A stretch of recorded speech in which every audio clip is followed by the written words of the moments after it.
Bonsoir. À 72 jours de l'élection présidentielle, un nouveau candidat a exprimé son intention de participer à cette élection comme candidat indépendant. Il s'agit de Régis Fancourt. Cet après-midi, il a convoqué la presse pour expliquer les grandes lignes de son programme qui seront axées sur la diversification économique, l'utilisation des énergies renouvelables pour réduire le coût de l'électricité, mais aussi sur le tourisme. Son vice-président est Gilaz Ouaro. En 2016, Régis Fancourt s'était présenté comme candidat pour le Seychelles Patriotic Movement dans le district d'Anse-Étoile.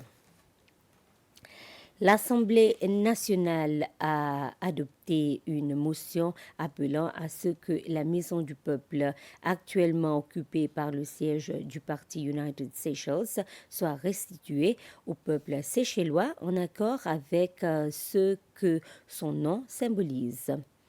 La motion présentée par le leader des affaires gouvernementales, Bernard Georges, a été débattue en séance depuis hier après-midi et a suscité des échanges intenses.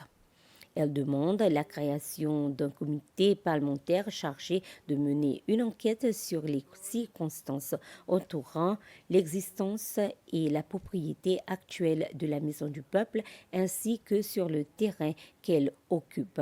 Le comité devra ensuite soumettre ses recommandations officielles au gouvernement quant à l'avenir de ce bâtiment et la motion a finalement été adoptée par une majorité.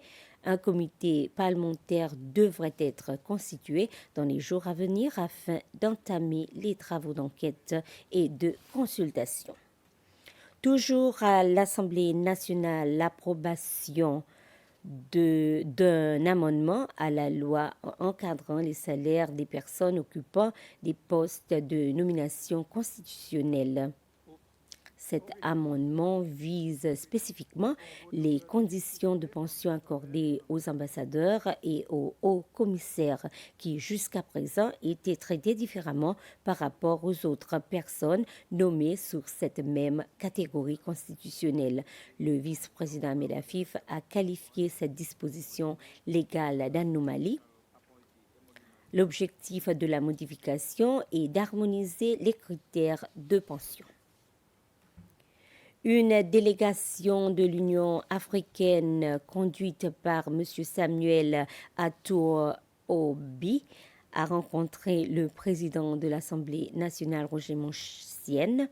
Cette visite s'inscrit dans le cadre de la mission d'évaluation de l'Union africaine visant à apprécier le niveau de préparation des Seychelles en vue des élections présidentielles et législatives prévues plus tard cette année. M.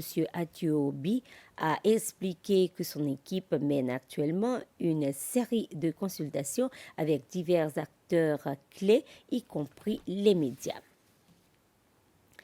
La ministre de l'Emploi, Patricia Fancourt, a effectué récemment une visite dans 3 établissements touristiques situés sur l'île de Praslin, Indian Ocean Lodge, le Bliss Hotel et le Constance Lemuria. Une visite qui s'inscrit dans le cadre de l'engagement continu du ministère à maintenir un dialogue actif avec les hôtels à travers le pays. L'objectif principal, promouvoir une meilleure compréhension mutuelle entre les employeurs et le gouvernement et discuter des défis auxquels les deux parties sont confrontées. Dans une initiative visant à rendre le système judiciaire plus accessible et inclusif, un groupe de travailleurs du secteur judiciaire a suivi récemment une formation organisée par le département de la famille. L'objectif est d'améliorer la qualité des services offerts aux personnes âgées et aux personnes vivant avec un handicap. Reportage. Dirigée par la conseillère Naomi Vidod, la formation a couvert plusieurs aspects essentiels pour assurer un accueil et une prise en charge respectueux et adapté à ces groupes vulnérables. Parmi les sujets abordés figuraient la communication appropriée, l'utilisation d'un langage correct ainsi que l'identification des différents types de handicap. Elle a souligné l'importance pour les professionnels du secteur de reconnaître les besoins spécifiques de ces personnes et d'adapter leur approche en conséquence.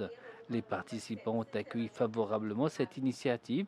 Angélique Aglaé, l'une des employées ayant suivi la formation, a exprimé sa volonté d'adapter une approche plus sensible et inclusive dans son travail quotidien. Cette formation m'a permis de mieux comprendre et d'accompagner les personnes en situation de vulnérabilité, a-t-elle confié. Ce que j'ai appris, c'est aussi de ne pas juger le public en prenant acquis leur apparence, mais de les considérer comme n'importe quel individu et de les aider en fonction de leurs besoins. C'était le résumé d'information. Excellente soirée.